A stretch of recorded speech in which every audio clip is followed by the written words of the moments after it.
All across the planet, people have built their homes in places where, honestly, life was never meant to survive. We're talking about villages clinging to the side of active volcanoes, towns where the only way out is through a maze of giant icebergs, and actual temples balanced on mountaintops, somewhere between heaven and earth. People don't just exist in these places, they call them home. This line really gets to the heart of it, doesn't it? There's this relentless, powerful drive in our species to just push every single boundary and settle in places that seem to defy all logic. It's an incredible story of courage and faith, and yeah, sometimes a whole lot of risk. So, that begs the big question for this whole explainer. Why? Why would anyone choose to build a life right on the brink? What does this choice, which has been made over and over again throughout history, tell us about human resilience, our ingenuity, and our relationship with the planet itself? Well, let's dive in and find out. All right, so first up, let's look at how humans have tackled the most basic physical barriers you can imagine. We're going to see communities that basically decided if they couldn't build sideways, they'd just go straight up or deep down or squeeze themselves into the narrowest little cracks on Earth. What's so amazing here is how different the motivations were. You've got the monks of Mediora who wanted to escape the dangers of the world, so they climbed up, literally closer to God, hauling everything they owned in these flimsy-looking rope baskets. But then you have the people of Kuyu, who'd hide from invading armies, went in the exact opposite direction. They dug an entire city 20 stories deep. Two totally different threats. Two absolutely incredible feats of engineering, both just driven by this desperate need for safety. And speaking of faith, look at this. To get to this church, which is carved into a cliff in Ethiopia, you have to make this terrifying vertical climb, barefoot, using nothing but tiny handholds that were carved 1,500 years ago. It's not just a trip to church, it's a profound statement that for some people, faith is worth risking absolutely everything. And this kind of thinking has led to what you could call vertical living. I mean, take Yanjin, China. It's a city of 400,000 people, but it's squeezed into a canyon that's only 30 meters wide in some spots. Or check out Castellfollit de la Roca in Spain. It's this old town balanced on a cliff so narrow, it's literally just 2 houses wide. There's no room to grow out, so the only way to go is up. And the ingenuity here is just off the charts. If you can't find any land, what do? Well, you make your own, like the Euros people and their floating islands of reeds. If you need a roof, why not use a 1,000,000-ton rock, like they do in Sedinil? You can build skyscrapers out of mud, or, like in Vardsia, you can just carve an entire city into the side of a cliff, hiding it in plain sight. Okay, so dealing with a cliff or a narrow canyon, that's one thing. But it's another thing entirely to live next to a force of nature that is actively, and I mean constantly, trying to wipe you out.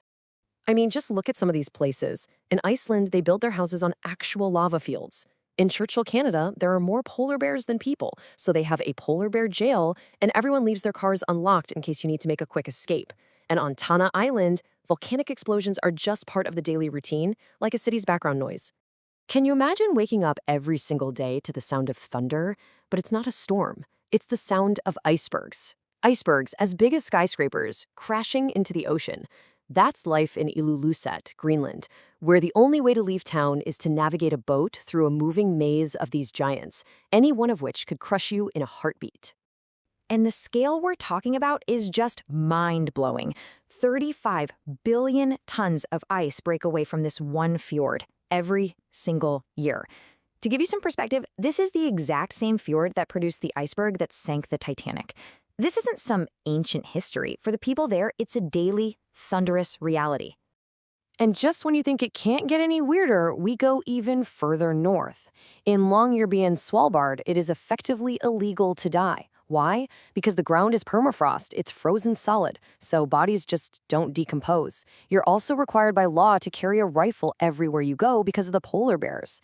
And yet, this incredibly harsh place is also where humanity keeps its ultimate insurance policy, the global seed vault. But here's the thing. Not every impossible place survives. And for this last part, the tone shifts a bit. We're going to look at some of these incredible homes that are now being lost, sometimes slowly, piece by piece, and sometimes all at once. This is Civita di Bagnoregio in Italy. Its nickname is the Dying City. It's this breathtakingly beautiful medieval town, but it's built on a cliff of soft volcanic rock that's just crumbling away. Every time there's a big storm, another little piece of the town just falls into the valley below. And today, the number of people who live there year-round is less than 12. Just think about that. A tiny handful of people holding on as their entire world literally disappears from under their feet. It's a town that's living in a permanent state of saying goodbye. And this story has played out again and again throughout history, from the massive Mayan city of Tikal being swallowed by the jungle, to the cliff dwellings of Mesa Verde being suddenly abandoned, to a diamond town in Namibia being buried by sand, and of course, the nuclear ghost city of Pripyat.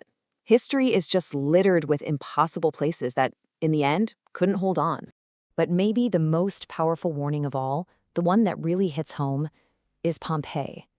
Here was this thriving, sophisticated Roman city that had grown so comfortable living in the shadow of Mount Vesuvius, they'd almost forgotten it was a volcano.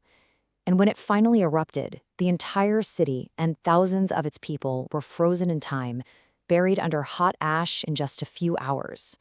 And that really brings us to the heart of it, doesn't it? For all of our incredible engineering, our deep faith, and our just sheer human stubbornness, these places are a constant reminder that we ultimately live at the mercy of forces that are way, way bigger than we are. So we're back where we started, this relentless drive to build on the edge of oblivion. What does it really say about us? Is it a testament to our species' greatest strengths, our incredible resilience and creativity? Or is it a sign of our greatest flaw, this deep-seated hubris that makes us believe we can conquer anything? That's definitely something to think about.